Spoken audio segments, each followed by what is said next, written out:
Hi guys, welcome back to the channel. So today we have युवा दिलों की धड़कन द यामाहा MT-15। यामाहा ने इस मोटरसाइकिल को अपडेट कर दिया है। अब क्या क्या अपडेट्स हैं आज अपन इसके बारे में बात करेंगे and also will talk about should you buy this motorcycle और नॉट, बिकॉज आजकल इतने प्राइस सेगमेंट में आपको मल्टीपल बाइक्स के ऑप्शन मिलते हैं। सो क्या अभी भी आपको इसको लेना चाहिए, आज अपन इसके बारे में बात करेंगे। So before we start, special thanks to Tilakraj Yamaha for helping me out. अगर आपको यामाहा का कोई भी प्रोडक्ट देखना है, शोरूम की सारी कॉन्टैक्ट डिटेल्स आपको डिस्क्रिप्शन में मिल जाएंगी। You can contact them. Let's start with the video. Start करते हैं आज का वीडियो। सबसे पहले मैं आपको यामाहा MT-15 के डीलक्स वेरिएंट का प्राइस बता देता हूं। So this deluxe variant is now the top end variant. एक अपने पास स्टैंडर्ड वेरिएंट है और फिर ये डीलक्स वेरिएंट है। इस डीलक्स वेरिएंट में आपको ज़्यादा चीज़ें मिलने वाली है कंपेयर टू स्टैंडर्ड वेरिएंट। यहाँ पे आपको 10,000 रुपये ज़्यादा देना पड़ेगा। इसका एक्स-शोरूम प्राइस है 1.81 लाख, सो 1,81,000। ऑल्सो आपको यहाँ पे अब 3 नए कलर्स मिलेंगे। एक तो ये है जिसको देख के मेरे को लॉर्ड बियरस की याद आती है। मतलब लिटरली मेरे को कभी कभी ऐसा लगता है कि यामाहा MT-15 में जो कलर्स देता है ना, वो अपना ड्रैगन बॉल जी से इंस्पायर्ड रहते हैं, बिकॉज हमेशा कोई ना कोई वैसा कलर रहता है जिसको देख के ड्रैगन बॉल जी की याद आ जाती है। बाकी एक ये कलर है, उसके बाद एक वाइट कलर है और एक मेटालिक कायन कलर है। सो 3 नए कलर्स हैं। अब यहाँ पे क्या क्या अपडेट्स किए गए हैं उसके बारे में बात करते हैं। सो ज़्यादा अपडेट्स तो नहीं है, बिकॉज वैसे भी MT-15 is a well equipped motorcycle. So design वगैरह के बारे में बात की जाए, लिटरली यार समुराई जैसी दिखती है, एकदम अग्रेसिव डिज़ाइन। फ्रंट में आपको सबसे पहले यहाँ पे ये DRLs मिलेंगे, जिसको देख के ऐसा लगता है कि कोई आपकी तरफ देख रहा है। उसके बाद यहाँ पे प्रोजेक्टर सेटअप है with LED lights for the headlight. और ये पूरे डिज़ाइन एलिमेंट्स, अब जो इस गाड़ी का डिज़ाइन है ना, उसकी वजह से कुछ चीज़ें यहाँ पे एक्सपोज रहती हैं, तो वो एक बात है, बट चलो ठीक है, that is the design of this motorcycle. उसके बाद फ्रंट में आपको gold anodized upside down forks मिलेंगे। रियर में आपको मोनोशॉक मिलेगा। Then we have the alloys tubeless tyres, front में डिस्क, रियर में disc. Also we have dual channel ABS and also we have traction control. So वो सब बढ़िया बातें हैं। फ्रंट में यहाँ पे भी आपको ये पूरे ग्राफिक्स वगैरह मिलने वाले हैं, so that looks very good. और यहाँ पे भी आप देखिए बढ़िया ग्राफिक्स हैं यार। यामाहा का एम्बलम है यहाँ पे MT-15, और कलर तो इतने स्ट्राइकिंग देता है यामाहा, लिटरली देख के ऐसा लगता है कि कौन सी अलग सी मोटरसाइकिल है। सो कलर्स काफ़ी इंटरेस्टिंग है। और यहाँ पे MT-15, then we have the 155cc liquid cooled engine. ये प्रोड्यूस करता है 18.4 PS एंड 14.1 न्यूटन मीटर का टॉर्क। पावर वगैरह कैसी है अभी अपन उसके बारे में बात करेंगे। इसमें VVA भी है। Then we have this cowl here और एग्जॉस्ट नोट, अभी मैं आपको सुनाने वाला हूँ। अब अपन आते हैं इस गाड़ी के फ्यूल टैंक की तरफ। सो इसका फ्यूल टैंक काफ़ी छोटा है, सिर्फ 10 लीटर का है। So it's very small, but चलो ठीक है। यहाँ पे आप ये पूरे ग्राफिक्स देख लीजिए, टैंक माउंटेड की slot, then we have the start switch and all, hazard light, horn and all is good. Also एक दिक्कत जो पहले सबको फील होती थी कि इंडिकेटर नीचे रहता था और हॉर्न ऊपर रहता था, उसको भी यहाँ पे सही कर दिया गया है। सो इंडिकेटर ऊपर आ गया है और हॉर्न नीचे आ गया है। And coming towards the change, now we have a TFT display. ये अपन ने थोड़े दिनों पहले यामाहा की दूसरी मोटरसाइकिल्स में भी देखा है। सो अब आपको यहाँ पे ये TFT डिस्प्ले मिलेगा। इसमें सबसे पहले जैसे ही आप स्टार्ट करेंगे, यहाँ पे यामाहा लिखा आता है, उसके बाद आप इसका थीम चेंज कर पाएंगे। ऑल्सो इसमें आपको ब्लूटूथ कनेक्टिविटी मिलेगी, नेविगेशन मिलेगा, म्यूज़िक मिलेगा, वेदर मिलेगा। सो मल्टीपल चीज़ें हैं। सेटिंग में जाके you can turn off the traction control, shift light, theme वगैरह अगर आपको चेंज करना है तो वो भी आप यहाँ पे कर पाएंगे। Then we have the gear position indicator, और यहाँ पे मैं आपको दिखाता हूँ। सो इस वाले में आप ज़्यादा बेटर तरीके से समझ पाएंगे। सो है we have the tachometer, clock, उसके बाद odometer, trip A, trip B, coolant temperature, instant fuel economy, average speed, और ट्रिप 1, ट्रिप 2। सो बहुत सारे फीचर्स हैं और ये डिस्प्ले देखने में भी काफ़ी अच्छा लगता है। रीड वगैरह करने में कोई भी दिक्कत नहीं है। So very good display. और अब आपको इसमें ब्लूटूथ कनेक्टिविटी वगैरह सब कुछ मिलने वाला है। और यहाँ पे भी पूरे ग्राफिक्स एंड ऑल। सीट के बारे में बात की जाए, सो राइडर के लिए अच्छा एरिया है। बस ये है कि ये पीछे से उठी हुई है, अभी मैं आपको उसके बारे में बताऊँगा। बाकी जो पिलियन है उसके लिए ज़्यादा एरिया नहीं है। So pillion will be a little uncomfortable here. बाकी यहाँ पे आपको ग्रैब रेल्स मिल जाएंगे। ना अपन आते हैं इस गाड़ी के रियर लुक की तरफ। रियर से भी यार एकदम अग्रेसिव डिज़ाइन, टायर यहाँ तक आता है, टेल वहीं पे एंड हो जाती है। So the design is very aggressive. बाकी पीछे की तरफ LED टेल लाइट है, सो दैट लुक्स गुड और ये रिवाइज्ड है, पहले से इसमें थोड़ा रिविजन हुआ है। Then we have the LED turn signal, ये पूरा टेल टाइडी वाला लुक। उसके बाद रियर का टायर हगा। प्रोफाइल के बारे में बात की जाए, सो रियर में आपको 140 सेक्शन का टायर मिलेगा। और इस तरफ आए तो यहाँ पे अपने पास side stand cut off sensor है। Then we have the sari guard and also the weight of this motorcycle is not a lot. तो एकदम हल्की मोटरसाइकिल है और लिटरली बढ़िया अपडेट है TFT वगैरह। बाकी अब एक काम करता हूँ, आपको इसका एग्जॉस्ट नोट सुनाता हूँ and then will ride it.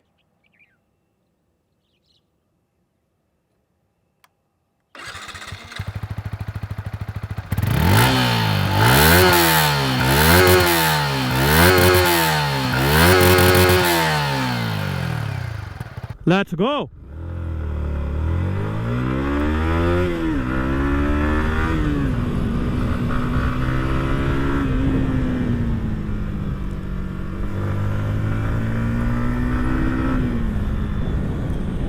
Oh my God, this engine, man. जिस तरीके से ये पावर डिलीवर करता है, the initial pickup is so damn good. After that the mid range is quite powerful and the top end is absolutely ballistic because once you touch 7000 RPM then the VVA kicks in और फिर जो power आती है ना, engine इतना aggressive हो जाता है, इतने अग्रेसिवली रेव करता है. So the power is all through the rev range. कहीं पे भी आपको पावर की कमी फील नहीं होने वाली है and that is what I love here. Because of this exciting power delivery आपको ऐसा लगता है कि आप कोई बड़ी कैपेसिटी की मोटरसाइकिल चला रहे हैं. सो इनिशियल में भी पावर है, मिड रेंज में भी पावर है, टॉप एंड में भी पावर है, पावर सारी जगह है. और अगर मैं रिफाइनमेंट के बारे में बात करूं, even at the red line कोई वाइब्रेशन नहीं है, कुछ नहीं है. सो इंजन एकदम स्मूथ है, एकदम रिफाइंड है.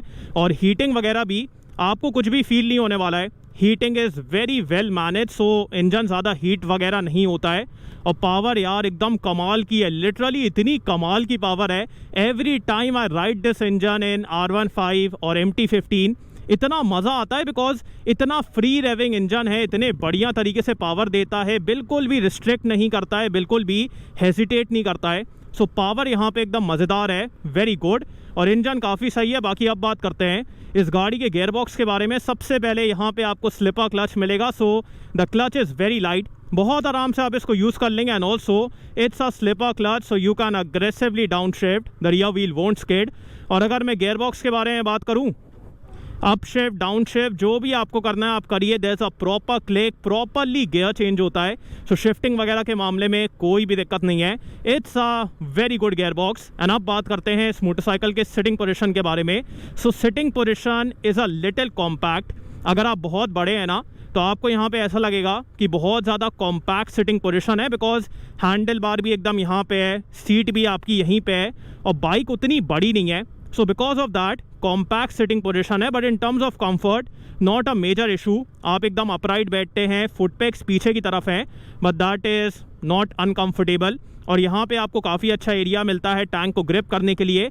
The seat is a bit uncomfortable because वो पीछे से ना ऐसे उठी हुई है, तो उसकी वजह से आपको हल्का सा अनकम्फर्टेबल फील होता है. But apart from that comfort के मामले में दिक्कत नहीं है. बस ये है कि काफ़ी कॉम्पैक्ट सिटिंग पोजीशन है and it's a compact bike.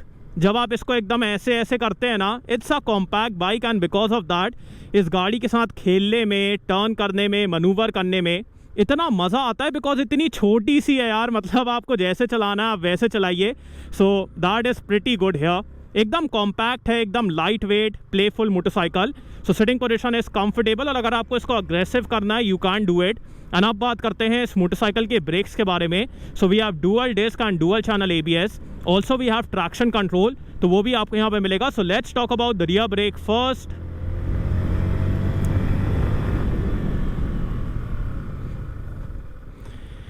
Rear is okay, the bite is okay, the feedback is okay, the stopping power is okay, rear brake is an okay one. बाकी अब बात करते हैं इस मोटरसाइकिल के front brake के बारे में.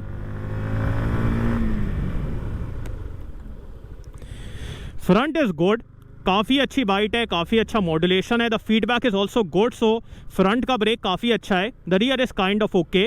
बाकी यहाँ पे आपको ब्रेकिंग के मामले में दिक्कत फील नहीं होने वाली है, ब्रेकिंग बढ़िया है. So not an issue there. And अब बात करते हैं इस मोटरसाइकिल के सस्पेंशन के बारे में. सो फ्रंट में USD है, रियर में मोनोशॉक है.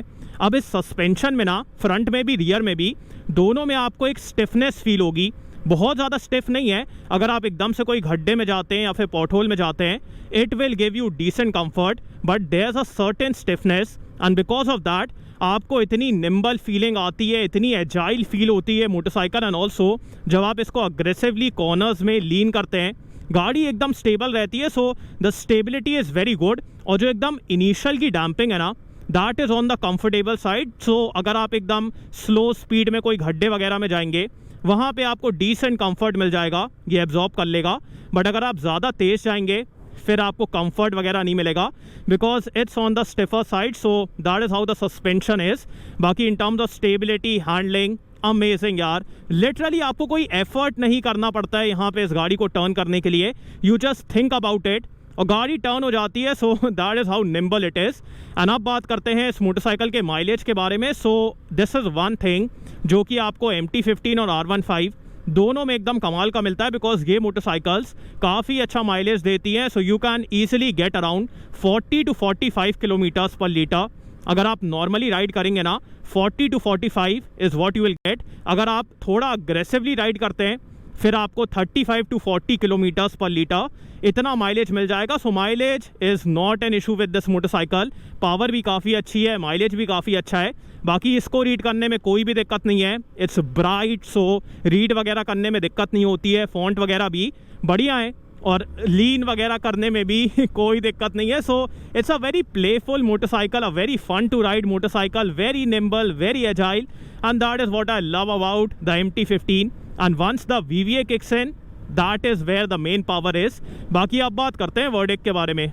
अब बात करते हैं कि आपको यामाहा MT-15 लेना चाहिए कि नहीं। सो मेरे हिसाब से ये कमाल की मोटरसाइकिल है, बिकॉज जिस तरीके से ये हैंडल होती है, the power delivery and the VVA, all of that is very exciting. बस ये है कि जब मैं प्राइस को फैक्टर इन करता हूँ, फिर मेरे को लगता है कि यार थोड़ा सा मामला उतना अच्छा नहीं है, because just by paying 11,000 rupees extra you can go for NS400।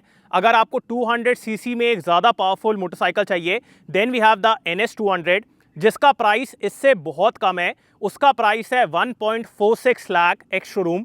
तो वहाँ पे मेरे को लगता है कि इसका प्राइस काफ़ी ज़्यादा है ना। ऑब्वियसली इस गाड़ी में आपको काफ़ी अच्छा हार्डवेयर मिल रहा है, the power and the engine, so all of that is good.